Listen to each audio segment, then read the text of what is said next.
ইসলামের ইতিহাসে এক মহামানব, এক বিস্ময়কর প্রতিভার নাম ইমাম আবু হানিফা রহমতুল্লাহি আলাইহ। তার জ্ঞানের আলো আজও উজ্জ্বল। তার ফিকহ চর্চা কোটি কোটি মুসলমানের পথ প্রদর্শক। নুমান ইবনে সাবিত ইবনে জুতা, যিনি ইতিহাসে ইমাম আবু হানিফা রহমতুল্লাহি আলাইহি নামে পরিচিত, 699 খ্রিস্টাব্দে ইরাকের কুফা শহরে জন্মগ্রহণ করেন তিনি। তাঁর পূর্বপুরুষরা পারস্য থেকে এসে ইসলাম ধর্ম গ্রহণ করেছিলেন। ব্যবসায়িক পরিবারের সন্তান হলেও তার অন্তরে জ্ঞানের পিপাসা ছিল সীমাহীন। সে সময় ইরাকের কুফা নগরী ছিল জ্ঞান, বিজ্ঞান ও ইসলামী শিক্ষার কেন্দ্র। এখানেই তিনি ছোটবেলা থেকে পড়াশোনা শুরু করেন। কোরআন, হাদিস, আরবি ভাষা ও ফিকহ বিষয়ে অগাধ জ্ঞান অর্জন করেন।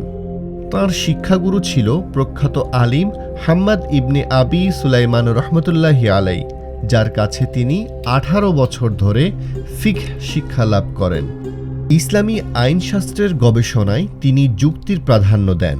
কোরআন, হাদিস, ইজমা ও কিয়াসের ভিত্তিতে ফিকহের এক নতুন পদ্ধতি প্রবর্তন করেন।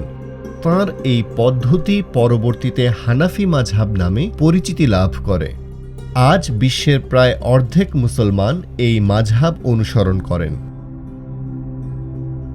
তিনি ছিলেন ন্যায়পরায়ণ, বিনয়ী ও সত্যনিষ্ঠ। আব্বাসীয় খলিফা আল মনসুর তাকে প্রধান বিচারপতি করতে চাইলে তিনি তা প্রত্যাখ্যান করেন। ফলে তাকে কারাগারে বন্দী করা হয়।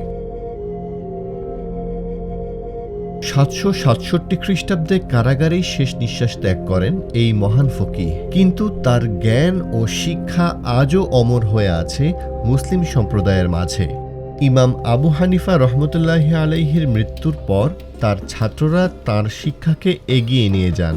ফলে হানাফি মাযহাব আজও বিশ্বের বিভিন্ন অঞ্চলে ছড়িয়ে আছে।